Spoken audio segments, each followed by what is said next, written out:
To create the interior wall plan, we're going to do it very similar to the exterior wall plan. I will take a blank sheet of paper and cover my existing plan.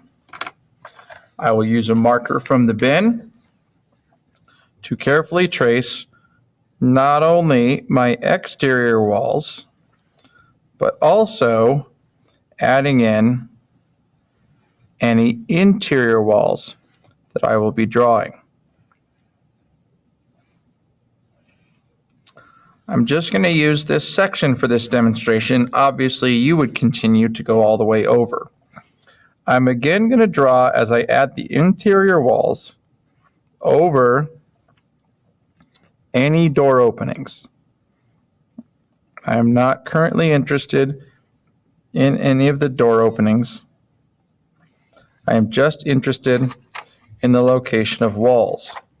Now, anything that's got something like this, it's obvious that they put the wall there and then cut an opening in it. We'll do the same using the Revit tool of opening. Therefore, we will go ahead and take this wall all the way over to where it ends in this kitchen space. Bump that around and that would continue in that direction. I would also have, if I have, this is a built-in here, but over here in bedroom 2 where I have this closet, I would need to add those walls in as well.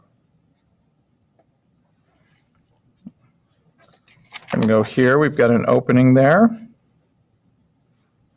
Marker's kind of going a little dry here, so we'll go ahead and try to complete this as much as we can. Linen closet there, so the closet ends. Linen closet, and that's plenty for us to do for this. Obviously, I would continue to add all of these. Now, as I slide this over, using this small section here, I'm going to add my wall measurements in. I don't need to worry about the exterior walls because the exterior walls will be there. However, this one I know from here to there should be 12 feet. Now, I've already measured some of these and I know the closet space here to here is going to be 4 feet as well. Now, I may have to, hopefully I've done a better job, you've done a better job than I have of estimating this, and I'll know already that my closet is 6 feet in the other direction.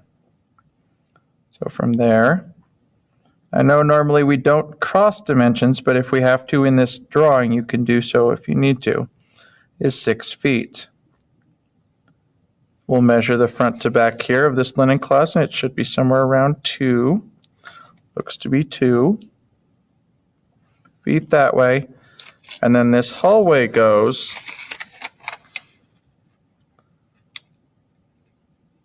looks like 9 feet in.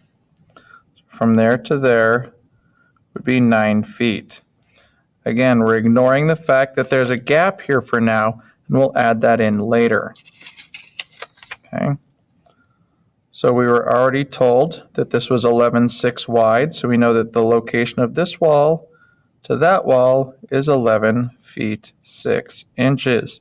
I'm not worried about locating this wall because it literally comes right off the corner, and the finished face interior matches here. So make sure that even if it ends up making this room slightly larger than it's labeled, that we have that finished face of the wall cutting here and not some sort of weird little bump in that really wouldn't be there. I'm also going to have to use my estimation ruler on the closet. Here's my interior. I actually should measure on the closet itself, not my poor tracing. That looks like 7 feet and 6 inches.